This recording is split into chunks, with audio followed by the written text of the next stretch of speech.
કોઈએ ઈ પ્રશ્ન ન પૂછ્યો, કોઈ મીડિયાએ કોઈને પ્રશ્ન, નવનીતભાઈને યોગેશભાઈ સાગર ઈ મેનેજિંગ ટ્રસ્ટી હોય તો વાંધો હું,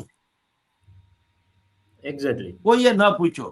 ભાઈ ઈ શબ્દ માયાભાઈ બોલી જાય, માયાભાઈએ કીધું કે યોગેશભાઈ સાગર મેનેજિંગ ટ્રસ્ટી છે. માયાભાઈ એમ કે જગદીશ મહેતા મુખ્યમંત્રી તો થઈ થોડો જાઉં, ઈ ભલે નહીં બોલે.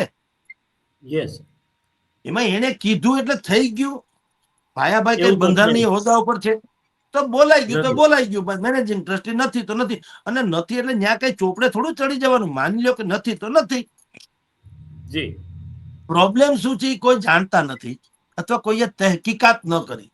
પ્રોબ્લેમ એ છે ભૂમિકભાઈ, બગદાણા મંદિરમાં જવાના રોડમાં બંને તરફ જેટલી દુકાનો છે, રમકડાની, ચા પાણીની, ગાંઠિયા પાણીની, નાસ્તાની કે બીજી કોઈ, જી, ઈ બધી જ કોળી સમાજની છે.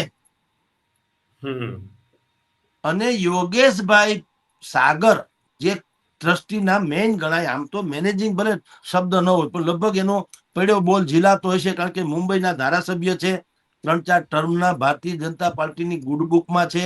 મેં તમને કીધું એમ જયેશભાઈ રાદડિયા જે મંત્રી થતા રહી ગયા, નહીતર મહારાષ્ટ્રના મંત્રી પણ હોત. એટલે એનું વજન, અને સુખી તો હશે જ, એટલે એનું વજન આ બગદાણાનો જે ટ્રસ્ટ છે, બગદાણા આશ્રમનો ટ્રસ્ટ, એમાં એનું વજન વધુ પડતું છે. એમાં ના નહીં, ભલે મેનેજિંગ શબ્દ ઓફિશિયલ એને લાગુ ન પડે પણ એનું વજન, એને પૂછ્યા વગર પાણી નહીં પીતા હોય કોઈ, એવું બનતું હોય છે.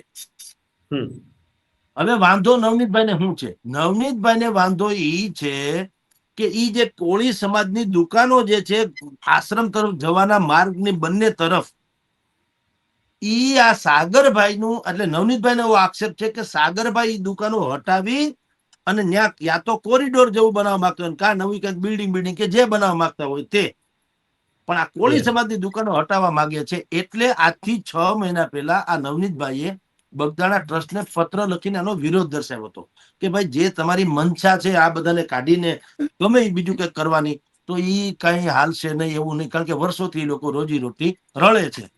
રળે છે. યસ, આ વાંધો છે યોગેશભાઈ સાથે ભાઈને, નવનીતભાઈને.